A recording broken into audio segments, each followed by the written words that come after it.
Alrighty everybody, so I'm back working on the Saab, and so I just got this new seal on the differential, front differential, and I went to put the intermediate shaft in there, and I noticed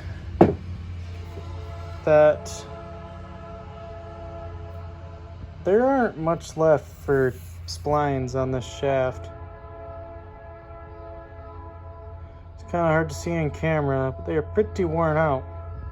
So thankfully, from the engine swap I did on an Envoy a while back, we have another one. The Envoy would have been four-wheel drive, not all-wheel drive, but the shaft appears to be exactly identical. And this one isn't very worn at all because, well, most of the time you don't have it in four-wheel drive. Next thing, I'm going to have to tear this thing apart, I think, the carrier bearing, because it's a little... The bearing sounds pretty shot, which I wish I'd figured that out beforehand. And the bearing that's supposed to be here is completely obliterated, which is the one that the axle rides on. So I'm going to take this thing apart and see what happens. Yeah.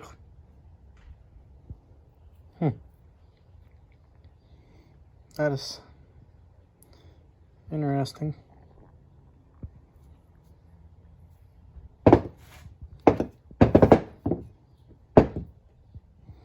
Less stuff in there than I thought.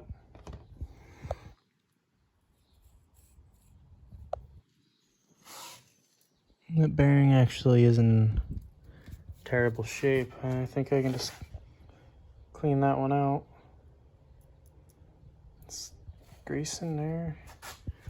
This is a ton of just blob of grease. Like, what the heck?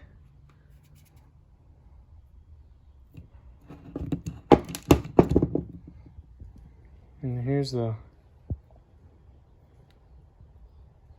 coupler itself. How do the teeth look in here?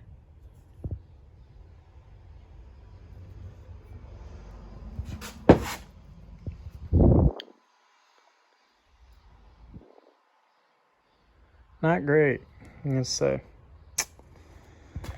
And there's another bearing there.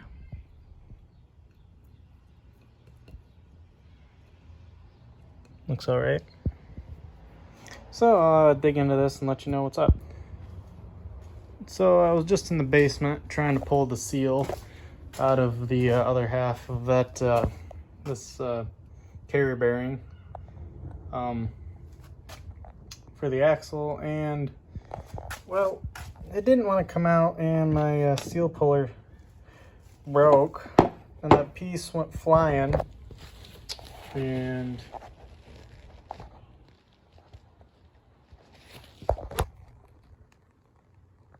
took a nice little chunk out of my hand. I don't know if you can see that, but yeah, feels great. Alrighty guys, so today I'm at the junkyard looking for some parts for the 97X. I need a dipstick and dipstick tube. There's a 5.3 Trailblazer here. I need to get that off.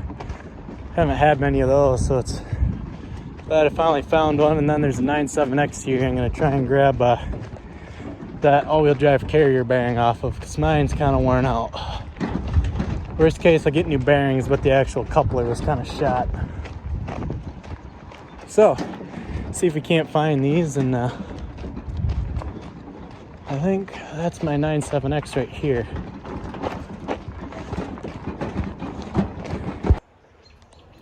Alrighty, so I just dug into this Trailblazer and finally grabbed my dipstick that I was looking for after destroying my finger. I couldn't get the that carrier bearing off of that 97X, but I found this Bravada here, which is also all-wheel drive and not four-wheel drive, and I was able to pop this axle out, so this one might give me some better luck, hopefully, because these are two things I need before I can drop the motor in, besides an AC clutch, which it's tempting to try and grab that one, but they are a pain in the butt crack. And I was just looking, I wonder how much air these fans pull on these GM cars, because these fans would fit with much better than the truck fans I got to build a custom electric fan setup versus this stupid thing. But anyway, these 5.3s, I guess, this has 243 heads on it, same as my LS2. So that's interesting. I don't know if that's, I'm assuming that has to be factory. It's got the which means it would have the Trailblazer SS intake on it, which, I mean, you can tell by looking at it. Anyway, I'm gonna try and get this carrier bearing out of this Bravada and head home before the rain, because I'm supposed to be headed to the pool today, but that might not happen. All right, so it's later today. I have this back together with a new bearing in it. I still need to find a seal for it. I put the AC compressor on and the new pulley. I'm still waiting on a new clutch kit, so this rusty thing will come off. I got the new dipstick on and painted. I got the heater hose on there now. Yeah, that's not water. So I got the heater hose on there, the differential's on. This motor, once I get this seal, once I get that seal, it's ready to drop in, and honestly, I could put it in without that. I just would rather deal with it here than in the car, even though it wouldn't be the biggest deal in the world. We'll see when we get there. Maybe I will.